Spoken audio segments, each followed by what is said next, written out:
नमो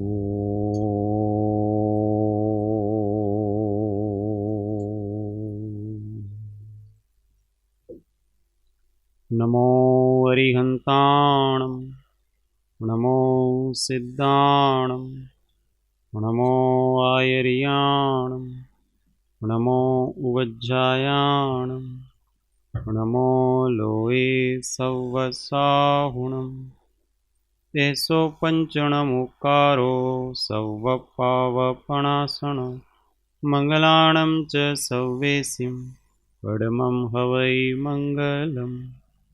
ॐ नमो अरिहन्ताणम्। महादेव्या कुक्षिरत्नं शब्दजितर्वात्मजं राजचन्द्रमहं वन्दे तत्त्वलोचनदायकं प्रभुतत्त्वलोचनदायकम्। परात्पर गुरुवे नमः। परम्पराचार्य गुरुवे नमः। परम गुरुवे नमः। साक्षात् प्रत्यक्ष सद्गुरुवे नमो नमः। अनंत अनंत भाव भेद थी भरेली भली अनंत अनंत नाय निक्षेपे व्याख्यानी छे सकल जगत गीत कारिणी हारिणी मोह तारिणी भवाब्धि मोक्ष चारिणी प्रमाणी छे उपमा आप्यानी जेने तमारा खवीते व्यर्थ आपवाथी निज मति मपाई में मानी छे अहो राज चंद्र बाळ ख्याल नथी पामताय जिनेश्वर तणी वाणी जाणी तेणे जाणी छे गुरुराज तणी वाणी जाणी तेणे जाणी छे।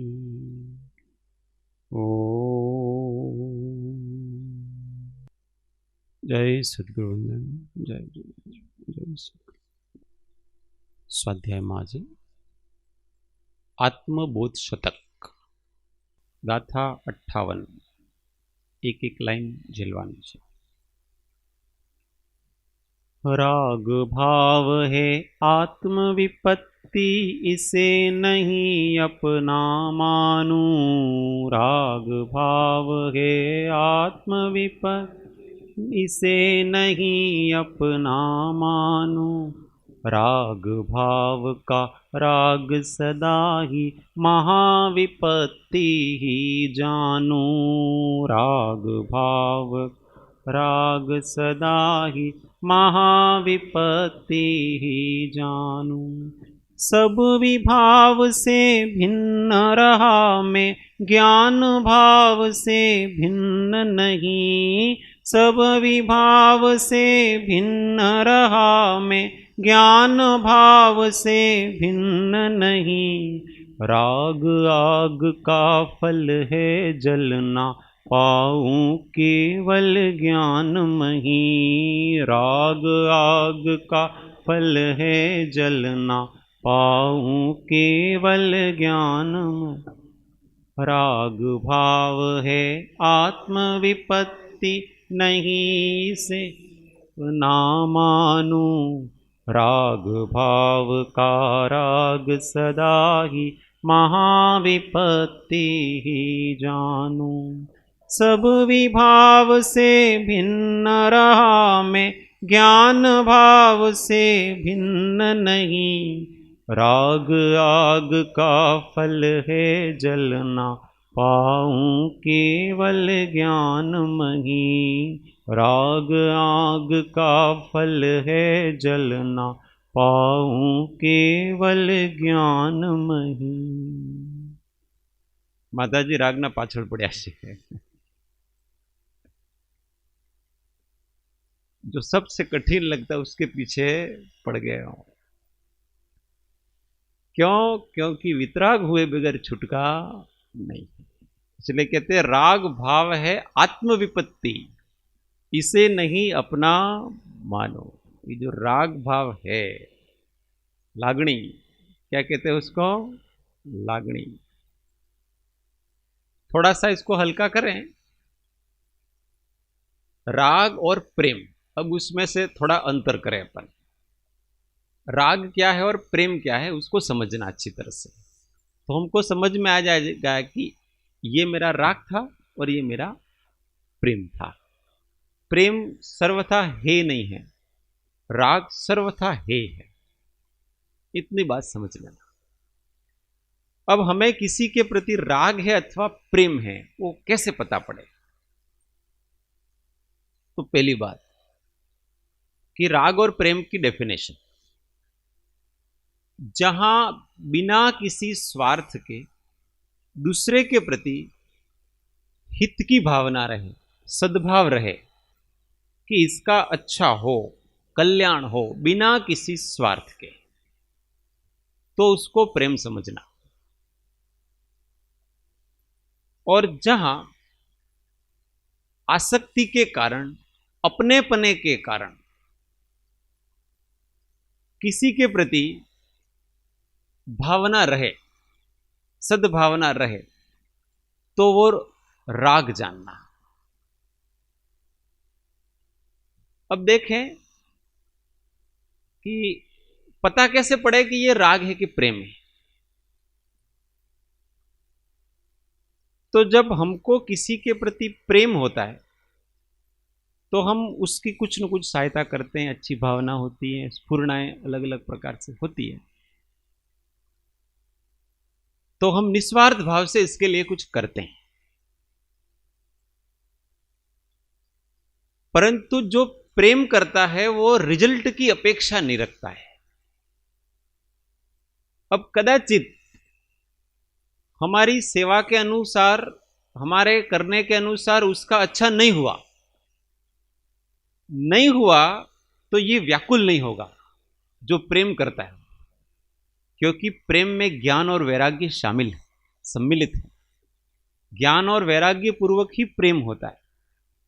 और जिसको राग था उसको उसके प्रति विकल्प रहा करते हैं कि यार હું આટલો પ્રયત્ન કરું છું, આ કેમ ઠીક નથી થતા, થવા જોઈએ, नहीं થશે तो શું થશે, ऐसे विकल्प रहते हैं। ये ठीक नहीं होंगे तो क्या होगा, इनका कैसे होगा, कैसे चलेगा, ये सारे जो विकल्प जाल है उसको उसकी चिंता हो रही है। तो वो जो चिंता के विकल्प है ना, वो बताते हैं कि इसके प्रति आपको राग है, क्योंकि ये राग है वो अपने को व्याकुल करता है और प्रेम है वो अपने को निराकुल करता है। ये दोनों में फर्क है।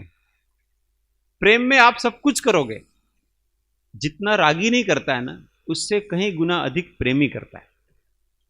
और बाहर से ऐसा दिखता है जैसे कि वो एक मेक है, परंतु उसके उदय से जरा भी प्रभावित नहीं है प्रेमी। और रागी है वो सामने वाले के उदय से प्रभावित है, उसके मन के अनुसार, उसकी भावना के अनुसार सामने वाले का परिणमन नहीं हुआ तो रागी व्यक्ति आकुल व्याकुल होता है, चिंता में पड़ जाता है, उसके संबंधी उसके बहुत सारे विकल्प होते हैं। और जो प्रेमी है वो करके छुट्टे, हमें निस्वार्थ भाव से इसके प्रति कर्तव्य निभाने, और कैसे निभाने, पूरी शक्ति लगा के निभाने। परंतु फिर भी उसके उदय के अनुसार ही सब कुछ होगा। हमारी इच्छा के अनुसार उसका अच्छा नहीं हुआ तो जो प्रेम करता है उसको किंचित भी दुख नहीं होता, किंचित भी कष्ट नहीं होता और किंचित भी विकल्प भी नहीं होते कि ऐसा हमने बहुत कुछ किया पर ऐसा नहीं हुआ। भवितव्य क्या है उसका? भवितव्य उसका जना जैसा होना होगा वैसा उसका होगा। अपने अपना कर्तव्य निभाया। ये प्रेम और राग में अंतर है। अब समझना अपने को कि हम किस किस को प्रेम करते हैं और किस किस को राग करते हैं। बस में बैठे हैं, ट्रेन में सफर कर रहे हैं और कोई ऐसा बालक आया कि वो ट्रेन में सफाई कर रहा है। अब पढ़ना चाहिए था उसको, पर वो बेचारा गरीब है इसलिए वो सफाई करने का काम करता है। हमें उसके प्रति प्रेम जागा, करुणा जागी, तो हमने क्या किया, अपने पास कुछ है तो वो उसको दे दिया और दे करके दो बातें अच्छी सिखाई कि बेटा अच्छा पढ़ना, अगर तेरे को गरीबी के कारण से तेरे को ऐसा है तो मैं तेरी क्या सेवा कर सकता हूं, तेरी आवश्यकता पूरी कर सकता हूं तो मुझे बताना। ये सब प्रेम है। प्रेम में हमेशा अच्छा लगता है, खुशी मिलती है। पर जब अब राग हो जाएगा ना, अब ये बात हो गई छुट्टी आपकी, आपने उसके हेल्प कर दिया छुट्टी, और जब राग हो जाता है ना फिर वो उसकी चिंता करने लगता है। अरे यार पेलो ट्रेन में મળ્યો તો એનું શું થયું, આપણે એને પૈસા આપ્યા હતા તો એનો કોઈ લાભ લીધો કે नहीं લીધો वगैरह। ये सारे विकल्प जाल हैं। वो सारे के सारे विकल्प जाल जब राग चालू हो जाता है तो होते, और निस्वार्थ भाव से तो प्रेम होता है, जो किया छुट्टी, अपने सामने है उतना कर दिया और फिर बाद में वो बांधता। प्रेम कभी बांधता नहीं, राग हमेशा बांधता। तो इतना समझ लेना, इसलिए यहां राग को कहा है कष्ट वाला। वो जो अपन प्रेम में बंध गए ऐसा कहते हैं ना, वो वास्तव में राग में बंध गए हैं। वो प्रेम नहीं है, प्रेम तो बांधता ही नहीं है। देव गुरु शास्त्र के प्रति क्या होता है? प्रेम होता है। और वो किसी को आज तक इन्होंने नहीं बांधा। देव गुरु धर्म ने आज तक किसी को नहीं बांधा, मुक्त किया है, बांधा नहीं किसी को। तो कोई कोई बंधन ऐसे होते हैं जो मुक्ति के बंधन होते हैं, और वहां प्रेम होता है, और वही प्रेम भक्ति में कन्वर्ट होता है। और वहां भी अगर कोई राग करता है तो बंधता है। देव शास्त्र गुरु के प्रति भी जो राग करता है ना वो बंधेगा, क्योंकि कहीं ना कहीं व्यक्ति निष्ठाएं हो जाएंगी, आग्रह हो जाएगा, कुछ न कुछ हो जाएगा। संप्रदाय का हो जाएगा, आपके शास्त्रों का आग्रह हो जाएगा, आपके सबका आग्रह हो जाएगा, व्यक्ति का आग्रह हो जाएगा, सबका आग्रह हो जाएगा, और वहां पर संकीर्णताएं पैदा हो जाएंगी। अगर राग करेंगे तो, प्रेम करेंगे तो नहीं। इसलिए प्रेम करना सीखिए, दुनिया के सब लोगों से प्रेम करना सीखिए। निस्वार्थ भाव से अपना दिल सबके लिए धड़कना चाहिए। जैसा अपने परिवार वालों के साथ अपना दिल धड़कता है ना, वैसा सबके लिए अपना दिल धड़कना चाहिए, तो राग निकल जाएगा और केवल हमारे जीवन में प्रेम रह जाएगा। फिर किसी का भी कष्ट हम सहन नहीं कर सकते। अभी तो केवल हम अपने परिवार वालों का कष्ट सहन नहीं कर पा रहे, पर फिर किसी के भी कष्ट है तो अपने को अंदर से करुणा भाव जागेगा। फिर अपना पराया बिसर गई सब आप पराई, जब से साधु की संगत पाई, जब से साधु की संगत पाई, बिसर गई सब आप पराई। ना कोई बैरी ना बेगाना, ना को बैरी ना बेगाना, सकल संग हम री बनी आई, सकल संग हमारी बनी आई, बिसर गई सब आप पराई। ऐसा प्रेम होता है तो ऐसा। तो राग को हमेशा आत्मवित्पत्ति मानना नहीं, इसे अपना मानो। अब दूसरी बात कहते हैं, राग भाव का राग सदा ही महाविपत्ति ही जानो। हाँ, चलो हमारी भूमिका के अनुसार राग तो हो जाता है, सबको राग होता है गुणस्थान के अनुसार। 5वें गुणस्थान तक, 6ठे गुणस्थान तक राग होता है, परंतु राग भाव का राग कि ये राग अच्छा है, ये भाव मेरे बने रहें, जाने नहीं चाहिए। किसी को होता है ना, कुछ भाव बनाए रखना चाहता है, काल्पनिक भाव। जैसे भोजन करते हैं ना, तो मुंह में टेस्ट बना रहना चाहिए। होता है ना ऐसा, आपको जो वस्तु अपने को प्रिय लगती है तो यार जल्दी जल्दी नहीं, थोड़ी देर वो टेस्ट बना रहे उसका, तो वो मुंह में रखना चाहता है। और बाद में भी मुंह का टेस्ट बिगड़े नहीं, इसके लिए वो मुखवास लेता है। और कोई कोई तो ऐसे होते हैं कि जो सबसे अच्छी चीज लगती है उसको सबसे लास्ट में खाएंगे। क्यों? क्योंकि वो टेस्ट बना रहना चाहिए अपना। तो राग का राग हो गया, क्रोध बना रहना चाहिए, मान बना रहना चाहिए, माया बनी रहनी चाहिए, तृष्णा बनी रहनी चाहिए, काम भाव बना रहना चाहिए। ये बना रहना चाहिए, ऐसा जो है ना, इसके बिना मजा आता नहीं, शांति तो अच्छी ही नहीं लगती, बोर हो गए। तो ये सब क्या है? राग भाव का राग। बहुत दिन हो गए पिज्जा खादी नहीं, बहुत दिन हो गए, वो टेस्ट याद आ रहा है,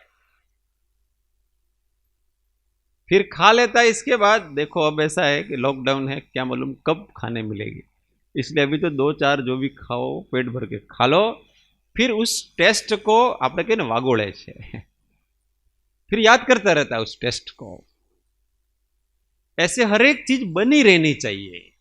जैसे किसी ने मैच देखा, कोई अच्छा बहुत अच्छा मैच था, अच्छे कोई क्लाइमैक्स थे, तो मैच तो देख लिया उसने और चला गया, और इसके बाद मन में याद करता रहता कई दिनों तो, क्या अरे कोहली આવી રીતે સિક્સર માર્યો હતો, 2 બોલ બાકી હતી નાણા આવી રીતે રન લીધો, वो बना रहता है। ये राग का राग है। आप कर लो वो कोई बात नहीं, आपने वस्तु भोग ली, उस समय का आपका उदय था, वस्तु सामने आई, आपका राग उत्पन्न हुआ, आपने उसको भोग ली, कोई दिक्कत नहीं। परंतु बार बार उस भोग में जो आनंद आया था, उस आनंद को बार बार याद करते रहना कल्पनाओं में। 90% लोग कल्पनाओं में विचरण करते रहते, पूर्व भोगानुस्मरण, उसी में कल्पनाओं में ही खोए रहते। मित्र मिला था बहुत दिनों पहले, ऐसी ऐसी बातें हुई थी, ये सब क्या है? राग किया था उसका वापस राग कर रहे हैं। तो जो भी हमारे राग भाव हो रहे हैं, किसी से प्रेम हो गया था, किसी से कुछ नफरत भी हो गई थी, किसी से जो भी हो गया था, तो जब हो गया सो हो गया। अब उसको बार बार भुनाओ मत, भुनाते नया करते तरोताजा। उस समय का वो आनंद अलग ही था। उस होटल में वो वस्तु खाई थी, आनंद अलग था। આપણે આવી રીતે રહેતા હતા, પુરાણી બાતે યાદ કરતા હો કે આપણે મિત્રો હતા અને આવી રીતે સ્કૂલમાં ભણતા હતા, કેવા મજા કરતા હતા, અને પછી હોટલમાં ખાવા જતા, ये सब याद। और हमेशा पुरानी स्मृतियां सुखदायी होती है। किसी भी प्रकार की पुरानी स्मृति होती है ना, वो व्यक्ति को मुझे अच्छी लगती है। अरे यार अब तो सब जमाना बदल गया है, पहले अपन थे उस समय, आओ आओ, अब कुछ नहीं करते थे, तो भी जो भी करते थे उसका, आज वो उस राग को याद कर रहा है, व्यक्ति वापस बन रहा है। क्यों? क्योंकि उसके शांति का, आनंद का कोई दूसरा स्रोत ही नहीं है। कोई दूसरा स्रोत हो तो अपना सुखी हो ना वो व्यक्ति। उसको तो सुखी होने के लिए केवल वर्तमान के भोग और पूर्व में, वर्तमान में नहीं हो तो पूर्व में जो किए उसको, उनको याद कर करके वो व्यक्ति काल्पनिक सुख की कल्पनाएं करता रहता है, सुखाभासों की कल्पनाएं करता रहता। इसको राग का राग कहते हैं। ये व्यक्ति मोहित है, तो कल्पनाओं में नहीं जिए। तो ये राग का आग कैसा है? राग भाव का राग सदा ही महाविपत्ति ही जानू, क्योंकि इसमें मोह है। केवल हम किसी वस्तु को भोग लेते हैं अथवा तो उसमें तो कदाचित दर्शन मोह नहीं हो, केवल राग है वो तो। चारित्र मोह के कारण से भोगादि तो सबके होते हैं, इसमें तो कोई दिक्कत ही नहीं है। परंतु उस भोग को अति विषय अनुभव, ऐसा एक अतिचार लिखा है उन्होंने। उस भोग को बार बार स्मरण करना, ये मोह के कारण, इसमें मोह आ गया। मोह के बिना राग का राग होता नहीं, राग प्रिय लगता है। अनाचारी हूं को अति विषय सुख आसक्त ने, अनाचारी हूं। अनाचार, अनाचार मतलब व्रत भंग हो गया पूरी तरह से, अतिचार भी नहीं है तो अनाचार से हो गया। वो तो आगे पहले बताया ही है राग का। इसलिए हमको परिवार अच्छा लगता है, कोई दिक्कत नहीं। पुत्र, स्त्री, घर, कुटुंब, समाज, मित्र, ये सब हमको अच्छे लगते हैं। बहुत विपत्ति तो है ही है, परंतु बहुत बड़ी विपत्ति, परंतु वो अच्छा लगना हमको अच्छा लगे, ये महाविपत्ति है। वो अच्छे लगते हैं, वो हमको अच्छा लगे, समझ लेना, ये क्यों संसार अच्छा लग रहा है। संसार और संसार अच्छा लगना है, वो क्या है? गुण है कि दोष? संसारियों के लिए तो बहुत बड़ा गुण है, पर जो मुक्ति के मार्ग पे हैं उनके लिए वो बहुत बड़ा दोष है। संसार अच्छा लगे, संसारी है ना सब, इसलिए राग का राग नहीं करना, ये महाविपत्ति है। भगवान से प्रार्थना करना, हे भगवान मेरे को ये अच्छा लगता है, नहीं लगना चाहिए, मेरे को इसमें मिठास आती है, नहीं आनी चाहिए। भगवान से प्रार्थना और देवगुरु से ऐसी प्रार्थना करना। क्यों होता है? मेरे को मिठास वर्तनी नहीं चाहिए, शक्ति देना मेरे को कि मेरे को इसमें पूरी तरह से वैराग चाहिए, विष की तरह मैं जाऊं। ग्रहवास जेने भाला जेवो, कुटुंब कार्य छे जाळ भाई, ज्ञानी एनो नाम, ज्ञानी एनो नाम जेनो, मोह गयो छे तमाम भाई, ज्ञानी एनो। ग्रहवास जेने भाला जीवो। अब देखो भाले के ऊपर कितनी देर रुक सकता है व्यक्ति? बहुत देर नहीं रुक सकता है ना, भाले के जैसा लगता है। कुटुंब कार्य जैसे जाल, हाँ, कुटुंब का कार्य करना हो तो वो जाल समझता है, फंसना है, इसलिए जल्दी जल्दी वो निकलने का प्रयत्न करता है। बस अच्छा नहीं लगना चाहिए हमको, अच्छा लगे उसके ऊपर रोना आना चाहिए। कभी बहुत आंसू निकल जाते हैं ना, तो कभी बहुत राग हो जाता है ना किसी के प्रति, और छूटे नहीं, ऐसा हो जाता है। होता है ऐसा जीवन में, किसी के साथ कुछ से बंध जाते हैं ऐसे। उसके लिए ज्ञानियों के आंखों में आंसू आते, उसके लिए ज्ञानी रोता है। कैसा होगा अपना, ऐसा बंध गया है, गांठ ऐसी बंध गई है और छूटती भी नहीं है, न छोड़ सकते हैं। और वो सांप ने मेढक को अंदर ले लिया मुंह में। वो मेढक इतना बड़ा है कि न तो निगलते बनता है न उगलते बनता है। अब वो मेढक को उगल तो इसलिए नहीं रहा कि उसमें उसके प्रति राग है, छोड़ना नहीं चाहता उसको। तो हमें कभी कभी कुछ वस्तुओं, कुछ व्यक्तियों के प्रति ऐसा हो जाता है, पता है कि ये आपत्तिकारक है, मुंह फुला रहा है, मुंह बेचारा अब वो परेशान हो रहा है, फिर भी न तो उसको छोड़ सकता है और न अंदर उतार सकता है, कुछ नहीं कर सकता। ऐसी अवस्था में एक पश्चाताप के करके वो रह जाता है, धीमे धीमे अपनी भूमिका बढ़ाता है। तो उसमें जितना जितना उसका पश्चाताप बढ़ेगा, उसके प्रति प्रार्थना भगवान से बढ़ेगी, वैसा वैसा ऐसी परिस्थिति डेवलप होगी जीवन में। ये इफेक्ट है। आप कोई भी भाव करते हो और सच्चे हृदय से करते हो कि मुझे इससे राग छुड़ाना है, और कितना भी भयंकर राग हो गया है, पर उस राग को आपको राग रहने नहीं देना है, और बारंबार आप भावनाएं करते हैं, भगवान से प्रार्थना करते हैं, तो थोड़े समय में ऐसी परिस्थिति डेवलप होगी, या तो वो व्यक्ति नहीं रहेगा, वो वस्तु नहीं रहेगी, अथवा कुछ न कुछ ऐसा होगा कि आप उससे छूट जाओगे। ये किसका कमाल है? आपने अंदर से भावनाएं की है ना, उसका कमाल है।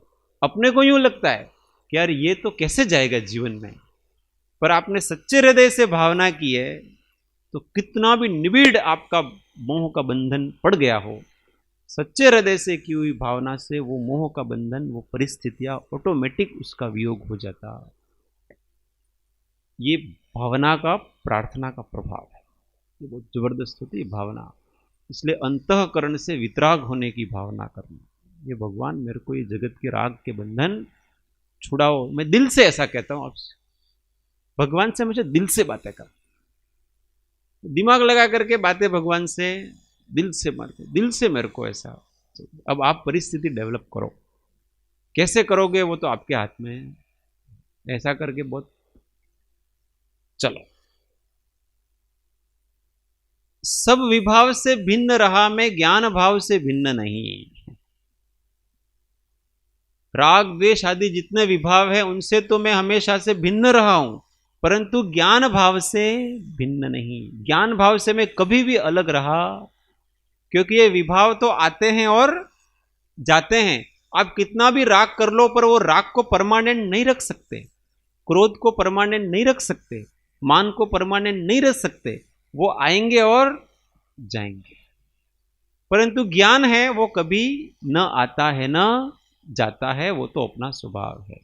ज्ञान का मतलब हम कुछ जानते हैं, इसका नाम ज्ञान नहीं है। ज्ञान का मतलब होता है जो सहज ज्ञाता दृष्टा है, आनंद स्वरूप है,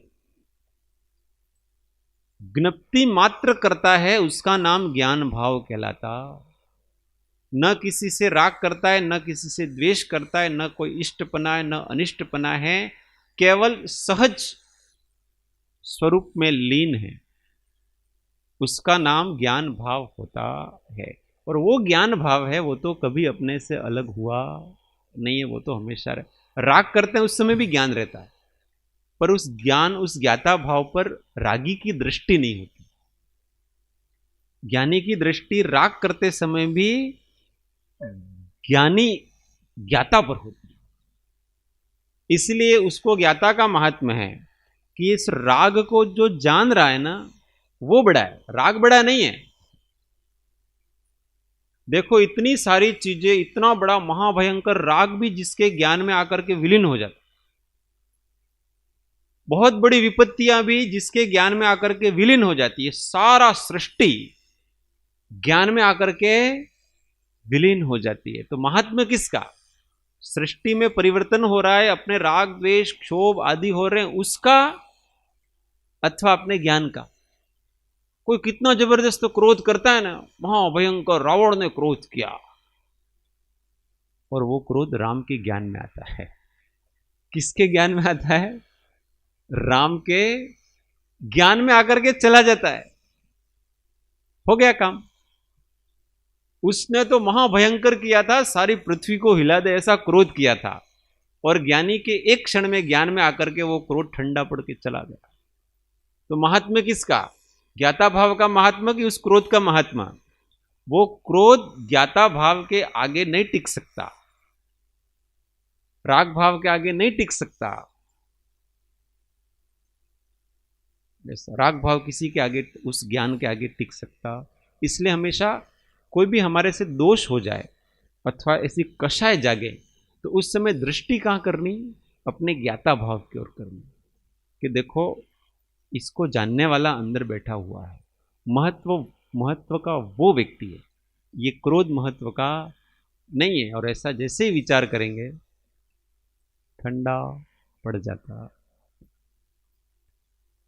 इसलिए आत्मज्ञान के बिना तो कोई छुटका नहीं है। राग आग का फल है जलना, पाऊं केवल ज्ञान नहीं। राग रूपी आग का फल क्या है? जलन ही होगी।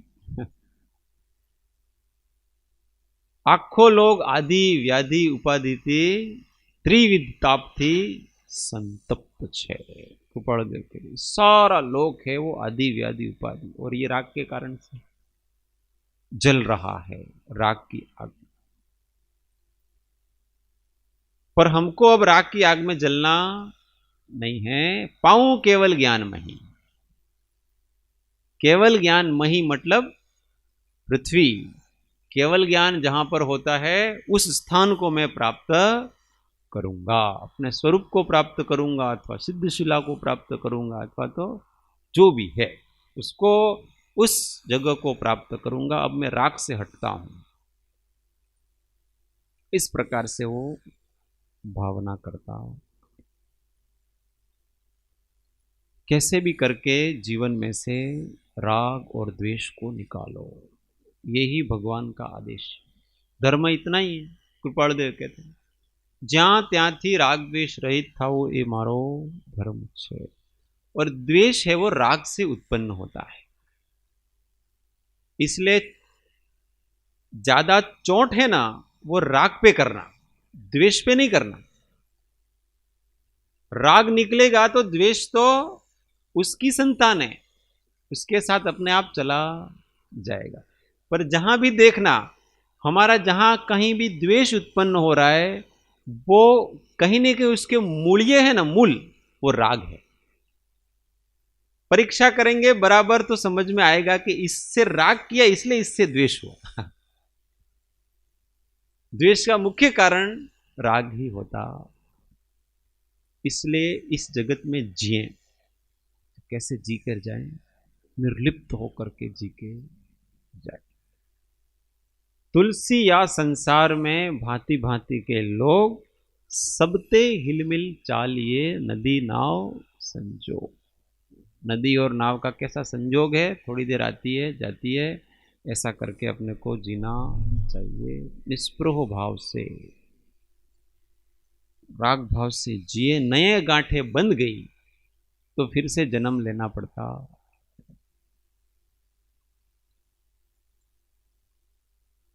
यह राग आग महादहे ताते समामृत से, चिर भजे विषय कषाय अब तो त्याग निज पद बे। कहाँ रचो पर पद में न तेरो, पद यहे क्यों दुख सहे। अब दौल हो सुखी स्वपद रचि दाव मत चूको यही। अब दौल हो सुखी स्वपद रचि दाव मत चूको यही। सद्गुरु परम कृपाणु त्रिलोकनाथ की जय। सब संतन की आनंद घन।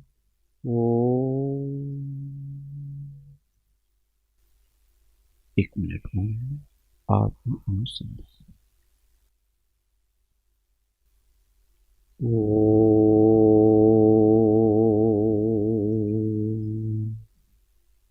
शांति शांति शांति। जय सद्गुरु।